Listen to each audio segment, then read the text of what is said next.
ஏன் வாழை இலையில் தண்ணீர் தெளிக்கிறோம், உள்பக்கமாக மடிக்கிறோம்? எதற்கென்று தெரியுமா? வாழை இலை நாகரிகம் தெரியுமா? இயற்கையோடு சேர்ந்த வாழ்வுதான் நம் தமிழர் பண்பாடுன்னு பலர் சொல்வார்கள்.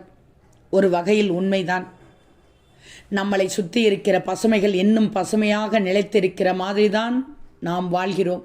அது நமக்கு நிறைய கற்றுக் கொடுத்தது. அதுக்கு நாமும் நன்றியோடு இருந்தோம். அந்த நன்றிக்கு பரிசாக கிடைச்சது தான் நம் முன்னோர்களுக்கு இருந்த ஆரோக்கியம். எதையும் அதுகிட்ட இருந்து நேரடியாக எடுத்துக்கிட்டு அதுக்கு தேவையானதை நேரடியாக கொடுத்திடணும். இதுதான் பழைய வாழ்க்கை. வாழை இலை நாம் நினைச்சாலும் நம்மக்கிட்ட இருந்து விளக்க முடியாத சொல்தானே இது. என்னதான் இவர் செல்வர் பீங்கான் தட்டுகள், பேப்பர் பிளேட்டுகள் வந்து கடந்து போய் பிளாஸ்டிக் இலைகள் என்னெல்லாம் வினோதமாக முயற்சி செய்தாலும் அம்புட்டையும் வாழை இலைகள் அடித்து தூக்கிறது தானே. பொது நிகழ்ச்சி, வீட்டு விழாக்கள், உணவகம்னு எங்கும் இலைகள் மயம்தான். தோப்பிலிருந்து வருவதால் இலையில் அழுக்கு பூச்சி இருக்கும் என்று தண்ணீர் தெளித்து துடைத்து விடுகிறோம். சரி, வாழை இலையும் அந்த சாப்பாட்டு முறையிலையும் அப்படி என்ன இருக்கு? இலை சாப்பாட்டில் நாம் என்னவெல்லாம் பண்ணிடுறோம்.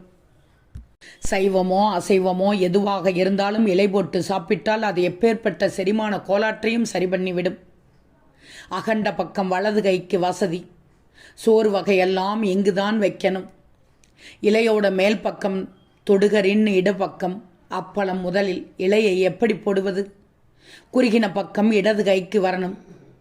சோத்தை தானே நிறைய வைக்க சொல்வோம். அதுக்குத்தான் இந்த அமைப்பு. இலையை உள்பக்கமாக மடித்தா உறவு நீடிக்கும், வெளிப்பக்கமாக மடித்தா முறியும்னு சொல்கிறது பழைய கால நம்பிக்கை. பந்திகளில் எதிரெதிர் பக்கமாக உட்கார்ந்திருப்பார்கள். வெளிப்பக்கமாக மடிக்கும் போது நாம் சாப்பிட்ட எச்சில் அடுத்தவர்கள் இலையில் பட்டிருக்குங்கிற சுகாதாரத்தை சொல்லுகிற பொது வெளி நாகரிகம்தான் அது. நம்மை சப்பனம் போட்டு உட்கார வச்சு கற்றுக் கொடுக்கிற இந்த இலை கூட நமக்கு வாத்தியார் தான்.